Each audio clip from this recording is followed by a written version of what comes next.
सोलापूर शहरामध्ये रामनवमी उत्साहात आणि भक्तिमय वातावरणात साजरी करण्यात आली. शहरातील विविध राम मंदिरांमध्ये पहाटेपासूनच भाविकांची मोठी गर्दी पाहायला मिळाली. राम जन्मोत्सवानिमित्त मंदिरामध्ये विशेष पूजा अर्चा, अभिषेक आणि कीर्तनाचे आयोजन करण्यात आले होते. जय श्रीरामच्या घोषणांनी संपूर्ण परिसर दुमदुमून गेला. शहरामध्ये अनेक ठिकाणी भव्य मिरवणुका देखील काढण्यात आल्या, ज्यामध्ये ढोल ताशांच्या गजरात आणि आकर्षक देखाव्यामुळे वातावरण अधिकच रंगतदार झाले. महिला आणि युवकांचा सहभाग विशेष लक्षवेधी ठरला. शहरातील प्रमुख चौकांमध्ये सजावट करण्यात आली होती. तसेच सुरक्षेच्या दृष्टीने पोलिसांचा कडेकोट असा बंदोबस्त देखील ठेवण्यात आला होता. रामनवमीच्या निमित्ताने नागरिकांनी एकमेकांना शुभेच्छा देत आनंद उत्सव साजरा केला.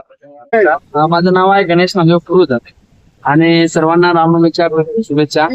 आणि माझं हे रामनवमीचं 5वं वर्ष आहे. मी हे करायचं मागचा उद्देश म्हणजे सर्वांनी एकत्र यावं आणि पुण्या गोविंदाने आपण व्यवस्थित आता परिस्थिती बघायला हवं की बिकट होत आहे.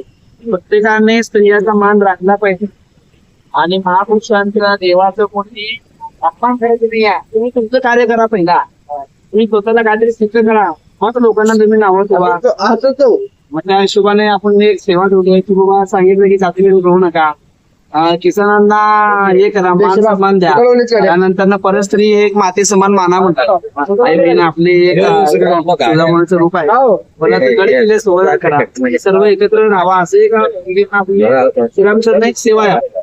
मिरवणुकीत आजकाल आधुनिक काळ हा, पण याच्यामध्ये परंपरे साथ म्हणजे टिळा लावणं आज कोण विसरले. पहिला संस्कृती पाळा. त्याच्यामुळे मी एक जबाबदारी घेतली की आपला व्यवसाय अग्रगतीचा आहे. 12 महिन्यात एक दिवस तरी आपण एक गंध आपण जसं विकतो तसं एक सेवा द्या.